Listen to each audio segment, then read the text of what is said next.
Yes. Okay. That's my family. Wow. Yeah. Wow. What's her name? Nina. Nina. Yeah. Sweet. And the boy and the girl. So that's Kojo and Akofa. Right. Yeah. Kojo and Akofa. Yeah.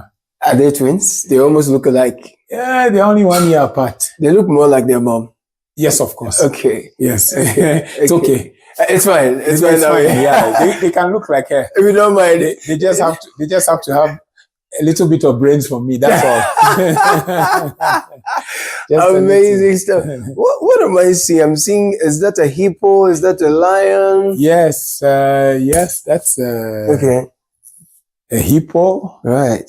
Or is that it's a rhino, I think. A rhino, right. Yes. A rhino. So that was given to me by the Kenya Private Sector Alliance. Oh, it's an award. Yes. It's I was the vice chair of the ICT committee. So it's an advocacy body that advocates what the private sector wants from the government. So we interface between private sector and the government. Wow. Yeah. Done a lot of work in the IT space. Yes. We would dig deep into that. I see this time a lion. Yes, a lion. Is this the lion's den thing you told me about? No, this one actually, ultimately building companies, you need people. So this is from the Institute of Human Resource Management. Right. I was called in as a guest speaker because one of the companies that we built and took public, we had one of the best culture. Wow. And so I was also awarded for creating a great culture. Amazing. For the company. No, I cannot move forward without acknowledging this beautiful centerpiece. So that's wood, that's glass, it has this beautiful flowers here. Yes. They grow a lot of flowers here. Yes. Kenya, we export quite a lot of flowers. Wow. Actually, most of the flowers that you may get in Ghana, which are coming from Amsterdam, originated from here, Kenya. So we have to do something about that and start doing some direct export into Accra. Yes. I like that. Whoa. Yes. So this is the living room. Yes. There must be a number of them. Yes. Yeah? Correct? Yeah, this is more for external. Yeah. And there's an oval office. There is an oval office, but we also have the private one in there. And then the dining room here. Dining, yes. Where I must confess some breakfast has happened. Yes. I kept that from the people. But I see more are these, the challenge I'm having is I'm seeing decorative pieces, but it looks like every one of them is an award. Well, I don't know. Am I correct? Yeah, those are a couple of awards also. Look, what am I reading? Chris Senanu, most stylish corporate man, Q2, or is that it? Africa Style Awards 2020. Yes. Oh, you are the most stylish man in Kenya. Corporate stylish man. Tell me about this. What was this about? Yeah, so there was a competition and it was open to voting from everybody. So basically it was an online voting. So they put up the pictures and they put up, and Kenya voted. No, they say West African man, the man from Apa. What's the name of the village? Agbozuma. Oh, are you serious? Yes, I'm very serious. You're from Agbozuma? Yes. I'm from Task Corner. Okay. Which is a village in Agbozuma. Oh, then we are stylish, it runs in the blood. You know what I mean? Oh, I love that. There's a sword here. Is that a sword? Yes, that's a samurai sword. Samurai sword. Yes. So, so my nickname in Kenya is Ole Senanu. Ole Senanu. It means son of Senanu. Oh, in because your dad was here. Yes. Ole Senanu. So so that's saying I'm a warrior. I love it. There's an eagle there. Is that an eagle? Yes, that's an eagle. Right. Safaricom. That's from Safaricom. Yes. Right.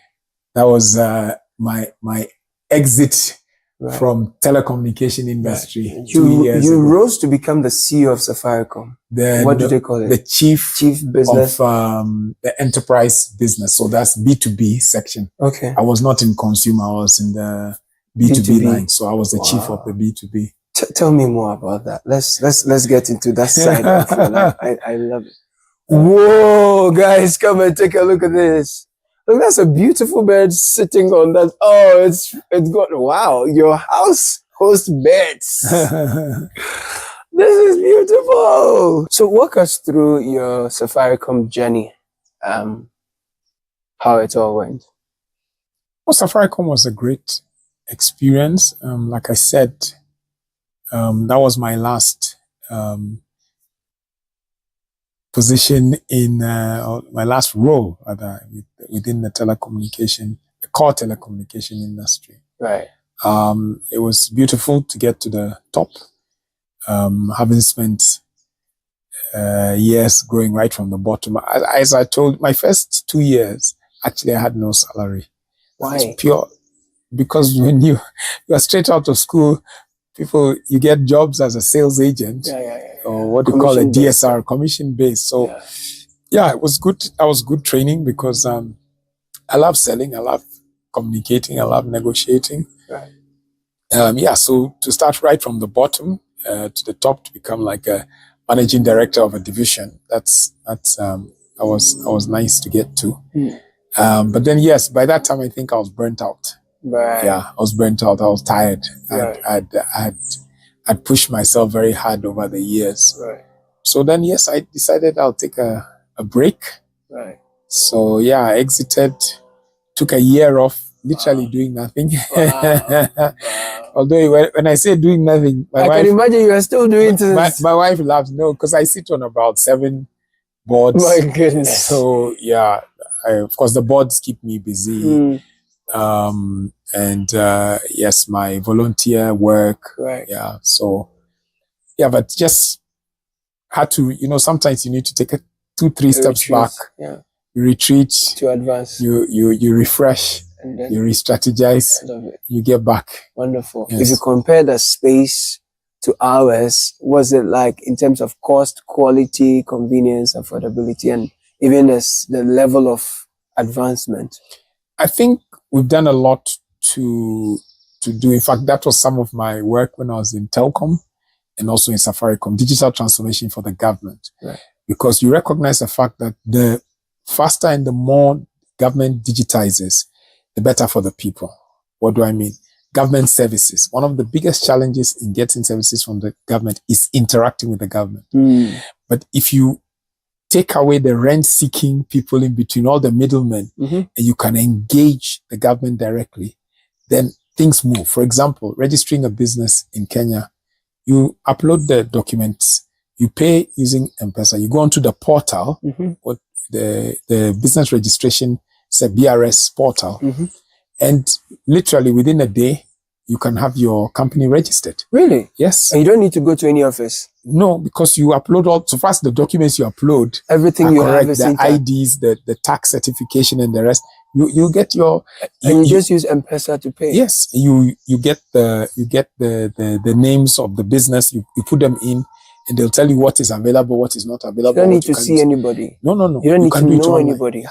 So we did a lot of digitization of different government departments. I helped with the lands office. We did digitization of the land LR numbers, the land registration numbers, such that it's easy to search, it's easy to verify. And what we have what we call the e-citizen portal, right. Which is the citizen portal, and you have over 800 services, different services you can get from the government. 800 government services. Your driving license, that's where you go. Wow. You also use it also when you are registering for a passport, your tax, your PIN, your personal identification number health for insurance. The tax, even health insurance. It's a different insurance agency, but it's also connected. Okay. So by digitizing government services, you make it convenient for the people to engage. So in terms of advancement on a score of 1 to 10, what's Kenya's score, and 1 to 10 for Ghana digitalization? So if we look at the continent of Africa, then you would have a country like South Africa being quite advanced. Okay. Right. In certain aspects, when Okay, let me look at it like this. I think Ghana, we're around 5 to 6. 5 towards 6. Kenya will actually be an 8, a strong 8. Wow. With Egypt right next to Kenya. Right. A lot of people don't know about Egypt, but Egypt also has quite some good digital systems. Right. Yeah. And then you will have South Africa coming just behind that. And then, South Africa will be 7? South Africa will be a 7. So if you take like payments, yes. Kenya is way advanced in payments. On the continent. On the whole continent, even in the world. Oh no. Yeah, of course. Because of M-Pesa, we cannot leapfrog the whole credit card or card issue. Right. We have cards. We don't have so many cards as we have people using digital mobile wallets or digital payment systems. Right. And you see, with that, you are able to do so much in terms of e-commerce and m-commerce. Right. So that has also helped in the spur of growth in the SME segment. Yeah. Rwanda has not come up in your list yet. Well, Rwanda is also very digitized. In fact, you can register a company in Rwanda in 2 hours. Yeah. Sometimes Rwanda won't feature because Rwanda is a smaller their size population. is insignificant. It's like Estonia. Estonia is the most digitized country in the world. Wow. Estonia is doing voting. You vote from the couch. Yes. You vote from the couch. Wow. I've been there twice.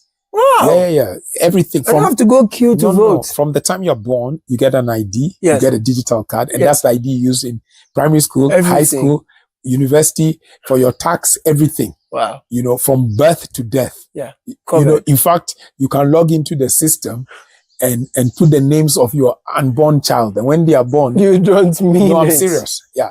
Fully digitized Estonia. Wow. But what's the population? 2 million. Small. Very small. That's less than a Accra's population. Exactly. Right. So it won't feature when you're talking big numbers. Yes. Okay. So Rwanda is very good. So I've done something interesting. Okay. You're here talking big English. This is the women who know the men better. Apparently. So I went behind you to talk to Madame. Oh, really? Yes. So she has some expose on you. Yes. She tells me how you started doing business, selling hair clothes you bring from Ghana. Then she also go and sell. Yes. Then eventually you sold her something else. What did I sell her? I will find out. We'll take a very quick break. When we are back, we talk to Uncle Chris Senanu's wife, and then we'll continue the conversation. He sits on a huge board in a very critical university in Kenya, where, interestingly, he was earlier a student. After this break, we'll bring you more.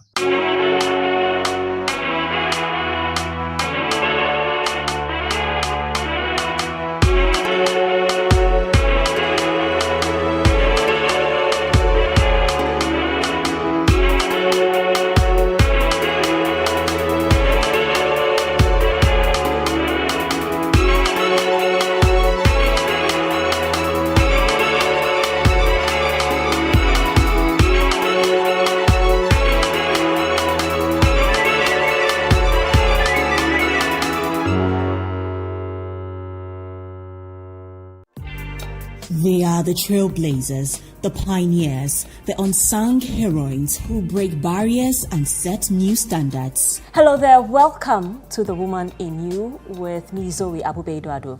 Now, this is a show that celebrates the extraordinary resilience, strength, and leadership of women everywhere. From the pioneers in enterprise, politics, and health, their stories are our stories. I was very satisfied with doing something very little. But when my mother introduced the eggs and I started, it kept me so busy that I had to be there in the morning, afternoon, and evening. I had been playing around with the different facets of it, and I realized, listen, I'm really onto something. I decided to formalize it, and I formalized it probably after, just navigating the space and doing different things and trying my hand at different things probably played around with it for like a good 5 years before I formalized it. Be inspired, be empowered, be the woman you were born to be. Join me, Zoe Abubeiduado, every week on Channel 1 TV as we celebrate these women who inspire, empower, and lead by example. It's time to celebrate the woman in you. The Woman in You with Zoe airs Sundays at 6 p.m. only on Channel 1 TV.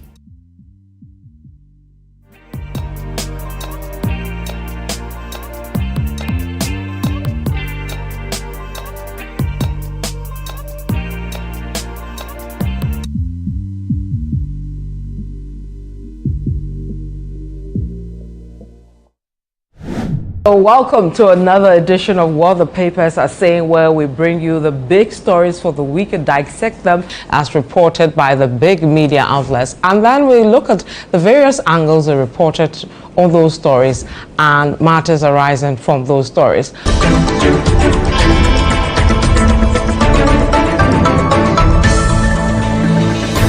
The news cycle can sometimes be rather daunting. With an abundance of media houses publishing daily, where does one even begin? What the Papers Are Saying is a one-stop shopping experience to know and understand the most important news items that made the headlines. And you are saying so of your opponent that he's organized boys to come and beat them. And he was telling police people. Yeah. What we saw the thing happen.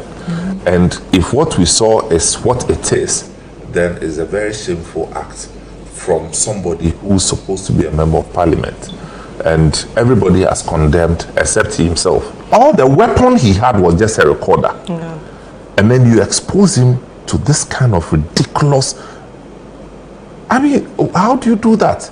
Catch the next episode of What the Papers Are Saying with your host, Vivian Kai Loco, and her guests each Thursday at 9 p.m. only on Channel 1 TV.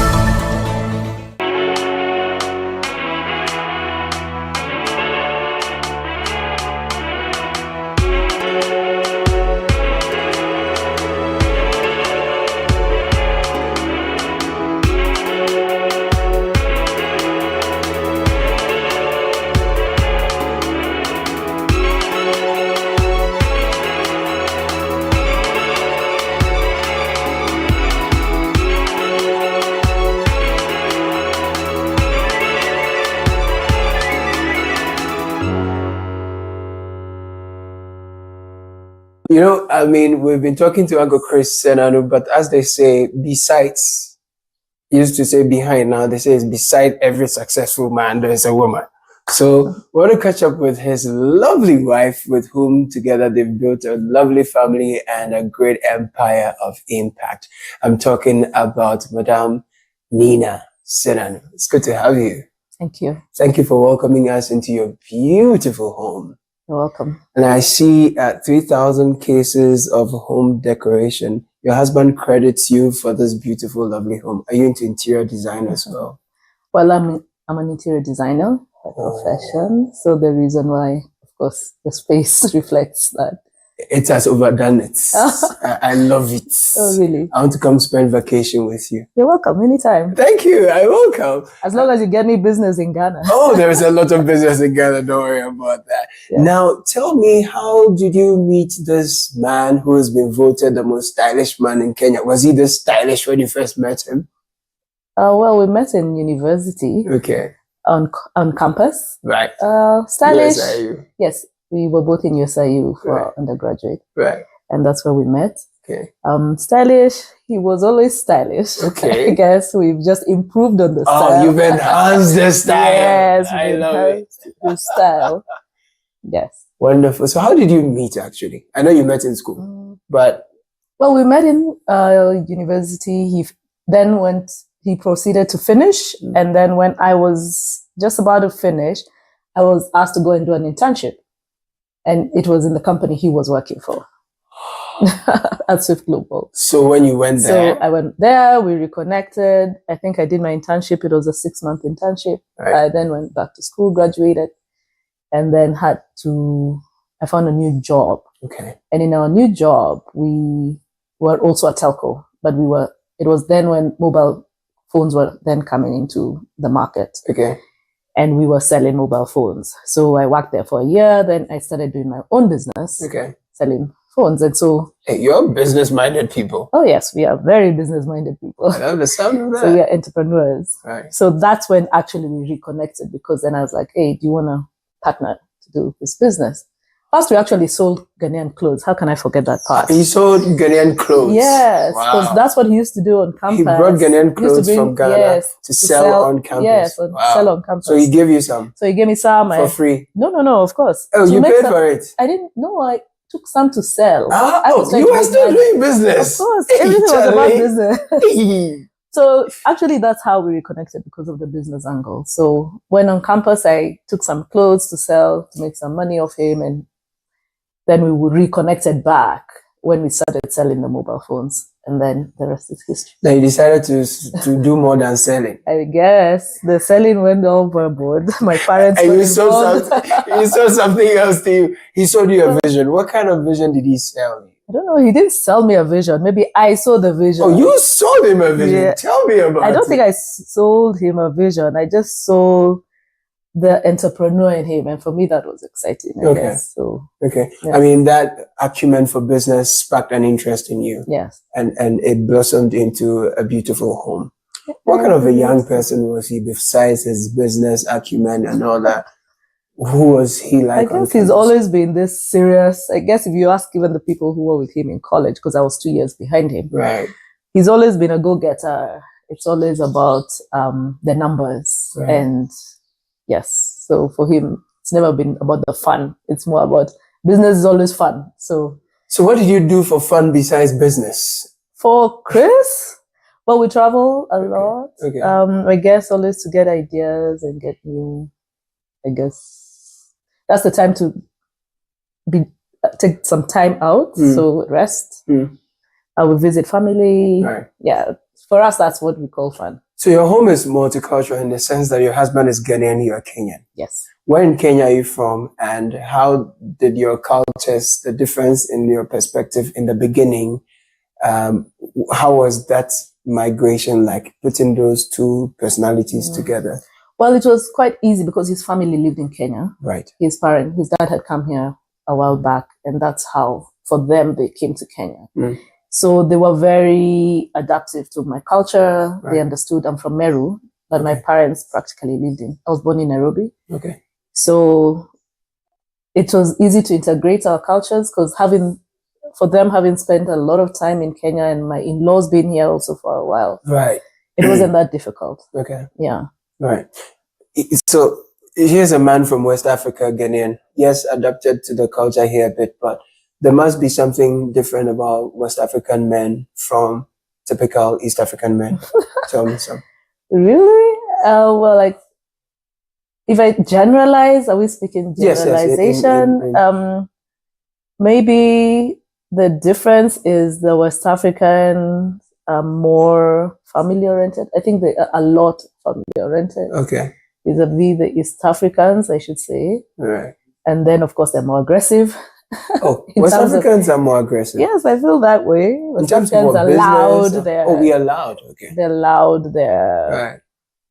I think they're a lot about life. I don't know how to express that. They're larger than life. They're larger than life. When I go to West Africa, that's how I feel. I see where that's coming from. And then, of course, the whole thing of community. Right. The community raises the children. Here we are very individual. Okay. And I think also they're very supportive in terms of family. Let's just say family is key. When I speak to younger East African women, they tell me West African men are more romantic than East African men. Is that true? I don't think so. I don't know about that, because I guess romantic is an individual. In fact, I spoke to two Kenyan young men yesterday, and they told me they don't have time for romance. They are just like, there's no time. I guess so. If you look at it from that point of view, that's why I say West African men are they're all about their family. They're about their children, their wife. Right. So I guess that attention is given vis-a-vis the West African. Sorry. Yeah. How long have you been married to Chris? 24 years. 24 years. Yeah. What has kept you going? What has kept your bond stronger? I guess we have a lot of interests. Right. So apart from the love, I guess when we change, then we have a lot in common. So we have a lot of things to do together. Right. If you're talking to a younger would-be couple or young people who are looking to grow their home to as beautiful as yours is, what would you advise? Well, I don't know. Marriage is a journey. Yeah. I guess get somebody who's your friend. Right. Because for me, he was my friend first. Right. Before he was everything else. Right. And then let him understand your passions, respect them, and yes, and then the journey will be, I guess, it will have to work its way through its phases. Yes. Excellent. I love it. Thank you for your time and the beautiful work you do here. And thank you for keeping Senanu away from Ghana. So that was our conversation with Mrs. Senanu. It looks like this campus where you went to school, a lot of things happened there. What can I say? Yeah, it's a very interesting place, very, very beautiful campus. And yeah, I've kept my relationship with the campus going. You've kept it in many ways than one. And as it turns out, you are the president of the chair. You mean I'm the chair of the council? You are the chair of the council. So let me interpret that. In the University of Ghana, for example, Madam Henry Chenry Hesse is the chancellor of the University of Ghana, and Kofi Annan has played that role before. So when you come to USIU, that's the equivalent of the role you are playing here. Yes. So I chair a council of 12 members, and the vice chancellor effectively reports in to the chair of the council. I'd like to see this campus. I'll take you. But you know, I can't go like this. This is casual wear. This is casual wear. This is casual wear. So I'm talking to the most stylish corporate man in the year, you know me? So yeah, I understand. Yeah, Please, so, I'll wait for you. Okay. Will you come in your robe or something? No. The robe I did last weekend was graduation. Okay. But yeah, all right. Let me change, then I can. All right, guys. All right. We'll wait for the change and we'll get to the campus.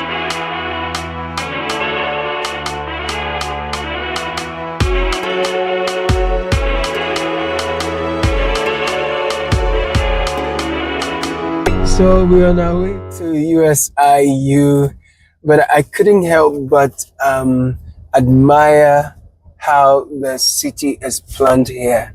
I mean, from our drive from Kilimani all the way to Kitisuru, yes.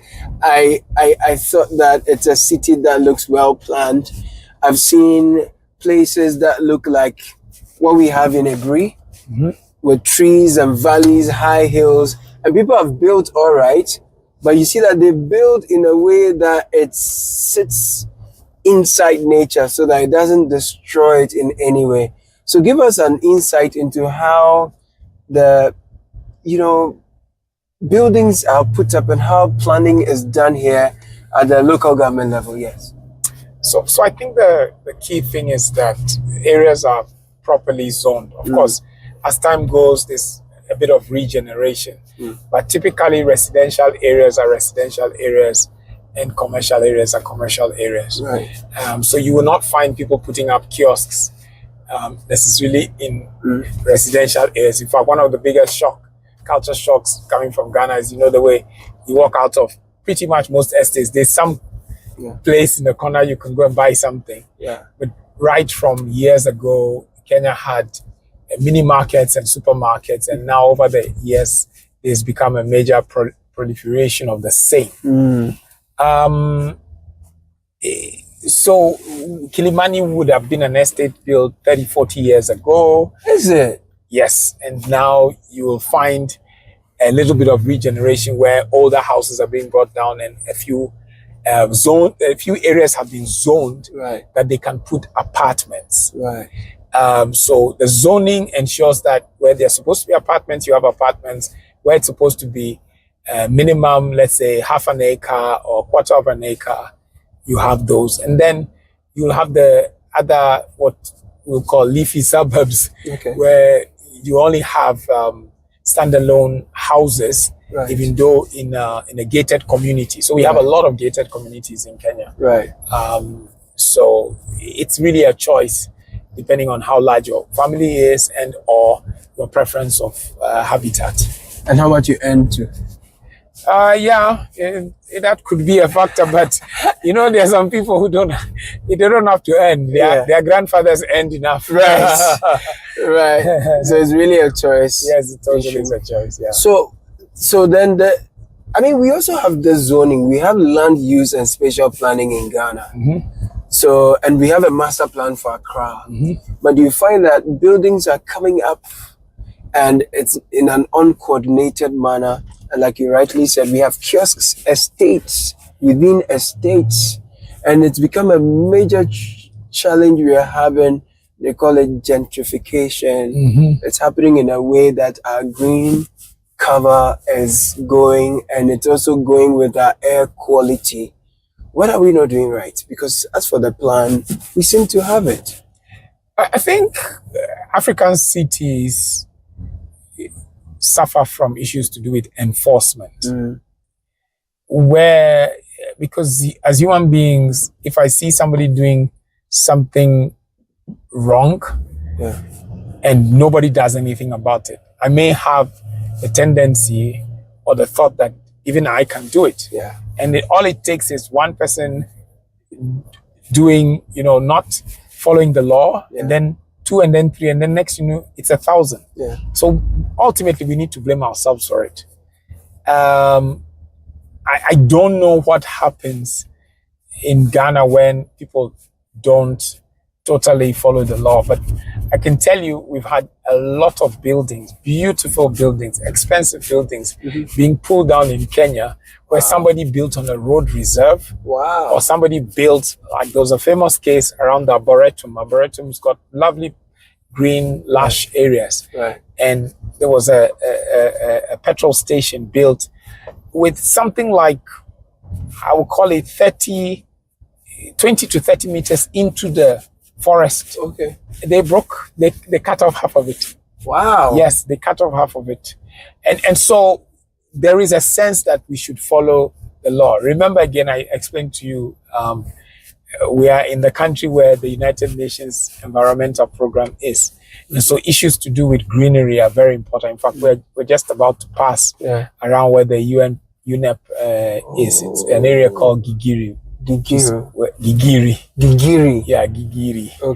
And we've had famous people like Wangari Maathai, who was a Nobel Peace laureate, who did a lot to fight for the area where Gigiri is, which is called Karura. So we're very big on trees, tree planting, and keeping the environment correct in terms of the balance between concrete and the greenery. Yeah, it's very important to us in Kenya. We drove past this huge forest, and it's in the middle of the town. Yes. How does that work? Is it Rarura or something? What's it Karura. Karura. Yes. Are we getting there? We're going to pass close to Karura right now too. Yeah, so Karura is a protected area. It's well kept. You can go there during the day, park your car and take a walk in the forest. I actually use it once a month. I use it. I call it walk with a mentee. So I use it for taking a 1.5 to 2 hour walk with a mentee.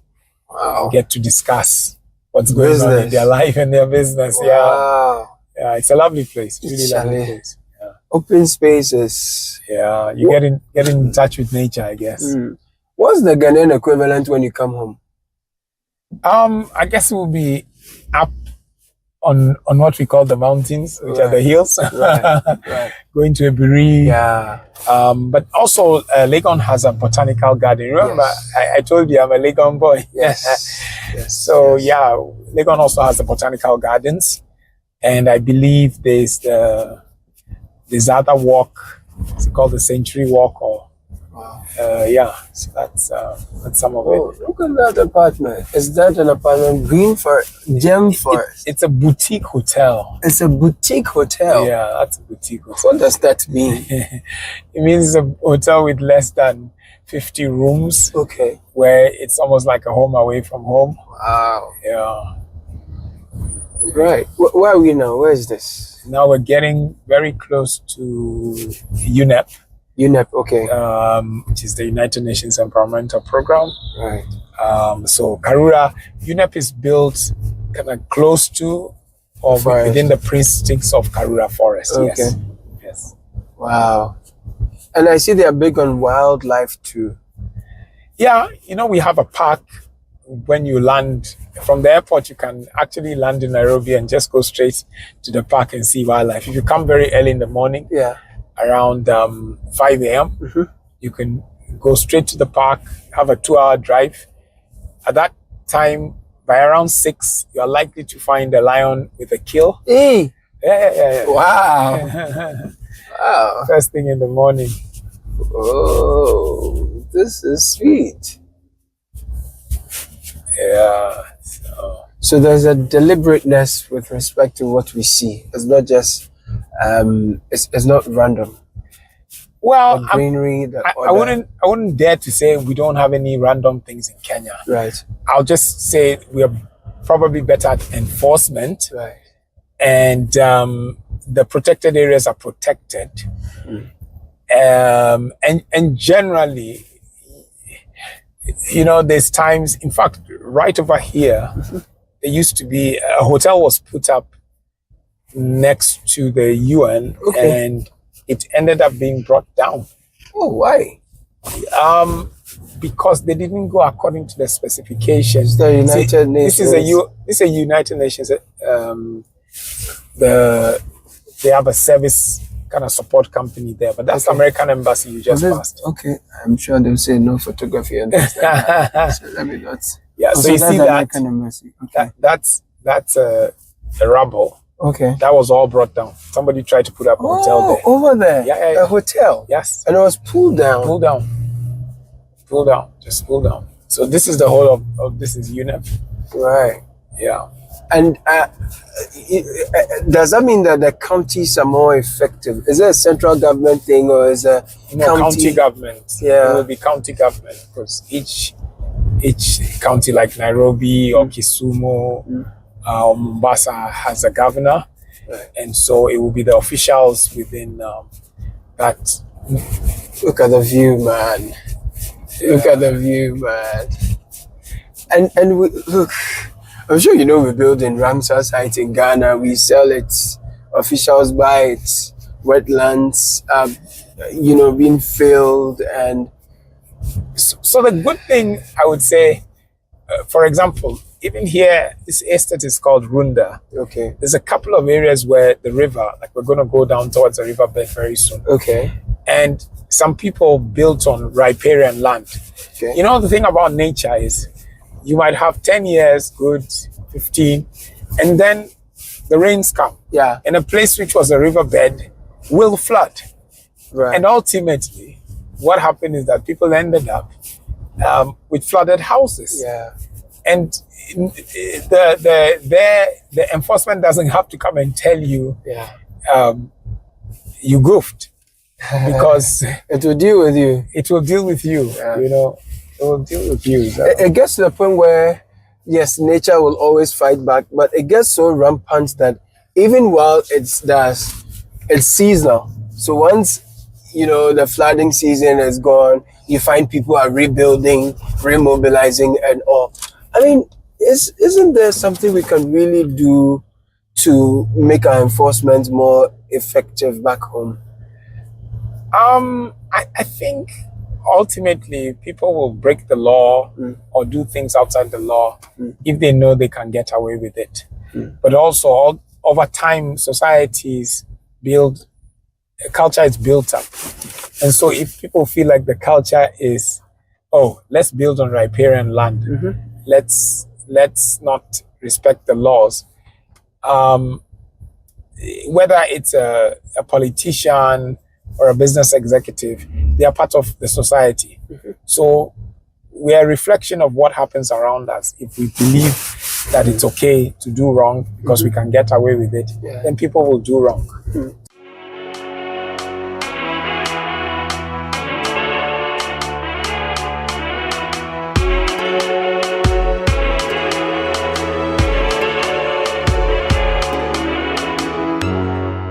Finally, we're on the campus of USIU, United States International University in Africa. Yes. And you were a student leader as well. I was, indeed. My Second year, I stood, at the end of my first year, I stood for elections and I was voted in. As what? As the chair of the student affairs. First year? No, second year. In the second year, okay. Yeah. Wow. In the second year. In second year? Yes. This is usually something people in their fourth year would run for, third or fourth. Well, yes and no. On your fourth year, you want to be really focusing and getting out. Right. But then remember, for me, my second calendar year, I was in year 2, right, going to year 3 of my academic year. Okay. Yeah, because I only spent 2.5 years on the campus. So I thought that was a good idea to go into student politics. Okay. Yeah. So yeah. This was your office? Or? This corner, this was like student affairs. Okay. So the different clubs, right, had different sections of it. But yeah, this corner was this is where things happen. Vantage. This window, I used to use it to spot people and movement. The campus is beautiful. Yes. It strikes me as very clean and green as well. Very, very clean. And you're not allowed to step on the grass. Oh. In fact, we had an American vice chancellor once. Okay. She came and she attempted to cross the grass. American vice chancellor? Oh, yes. She was told she was stopped dead in her tracks.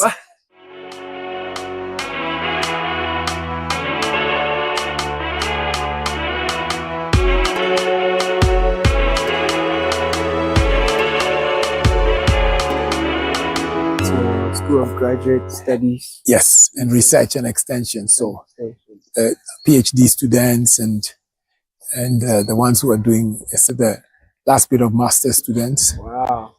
That's our business school. Over there. Chandara Business School. Chandara Business School. Yes. Wow. So for the chairman of the president of your board. Yes. You're quite popular. I mean, since we got down from the car to here, the students acknowledge you, they see you and they notice that you're the man. How hands-on are you? Do you frequent this place? How? I don't really frequent campus, but then when it comes to, I would say, campus activity, right, when they have an activity, like sometimes when they have sports, right, I will pass by. Oh, you pass by for games? Yeah, just have a look and see how the team is doing, because we're in the National League for basketball. Oh, for example, yes, they have a very strong basketball team. They are also a major contender when it comes to rugby. Oh. So several times I have will rustle up the alumni to support them. Right. But I think a lot of them might know me more from the work I do or I've done in telecommunication or with the government. Right. Actually, last week I was here because of the graduation. Okay. Because of course I have to read the statement for the conferment. Right. And then once in a while I was here with the Prime Cabinet Secretary. It's like the Prime Minister. Okay. The last term, he came to talk to the students about Kenya's, what do you call it?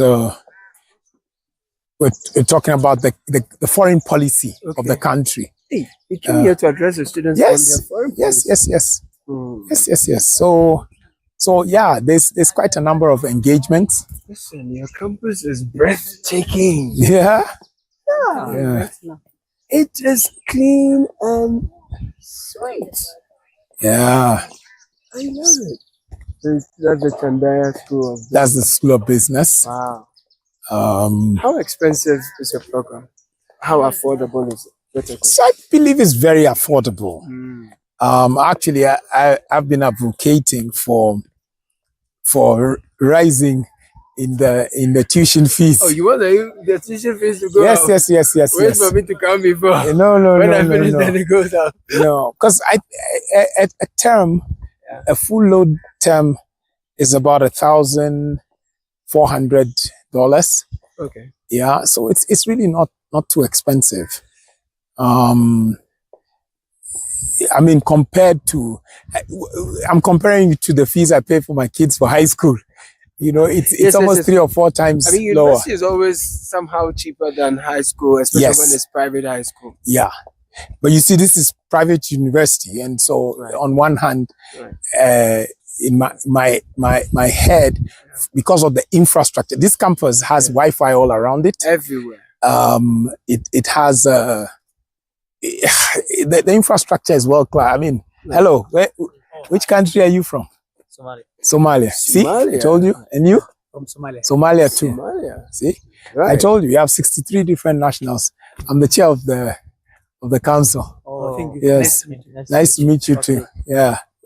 Right. So I told you, we'll not, if we walk around 30 minutes, we'll at least get 10 different nationals. Yeah. So there are Ghanaian students here? Yes, there are Ghanaian students here. I'm sure you'll meet some by the time we are done.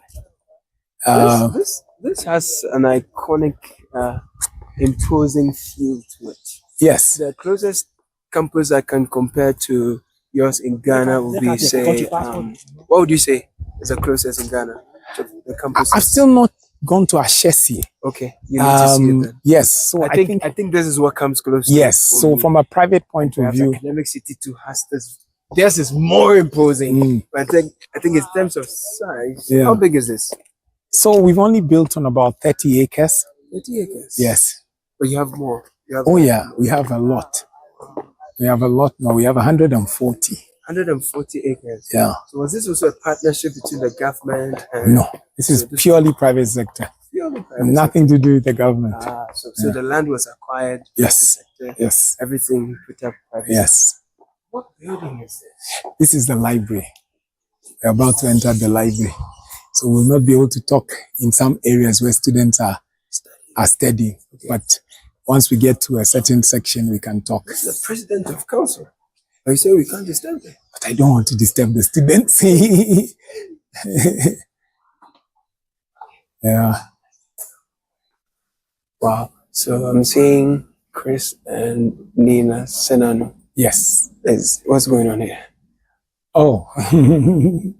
So this was, I think, so after I finished student leadership and I left, yes. About 2-3 years later, I became chair of the alumni. Okay. Yeah, so I did alumni chair for about 3 years. 2 sets of a 3-year and a 2-year term, so a total of 5 years. Wow. And as part of giving back, you are allowed to sponsor, one of these, when this building was being built. So we give naming rights to people who sponsor. So of course, this was a give back from our family. Back. Fundraising. Yes, kind of fundraising. How much is this? Oh, can I remember? I think it was about $10,000. Yes. How long ago is this? Oh, wow. This was maybe 14 years ago. 14 years ago. Yes. $10,000. My God. Yes. I like it. So this is the very top. Yes. There's one more. Yeah, this is the top in terms of seating space. Yeah. Okay. So let's wrap up with the future of education. Yes. The opportunities, the threats, and the need for collaboration among African universities. What is it going to require to train the next crop of African youth for the world that is fast evolving and changing? So I think there's 3 things. One, luckily, the internet has come and has opened up Africa to education. What do I mean by that?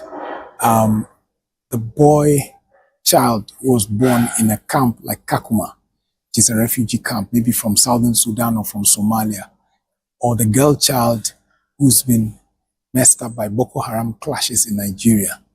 Today, they may not have the opportunity to go into a physical university, but they definitely have an opportunity to be able to study online. So technology and the infrastructure has opened up education to all Africans. If you have a computer or a laptop, if you have internet connectivity and you have power, you're good to go. You're good to go. So that's the advantage. Chris Senanu. Oh, you're big one. No, small boy. No, you're big man. Small boy. No. Small boy. Just trying to do my bit. This is good. Yeah, just trying to do this my is bit. Impressive. Yeah. From hospitality to education to IT, and you're in your impact years. Man, I have totally enjoyed talking to you. Thank you so much for letting us into your life and the great story that you have written for yourself. You still are writing. Appreciate you. Thank you. Thank you so much. Thank you too for watching us on Beyond Borders on Channel 1 Television. My name is Caleb Good. I hope you found our conversation with Uncle Chris Senanu as uplifting as we found it. Keep watching Channel 1 Television. My name is Caleb Good.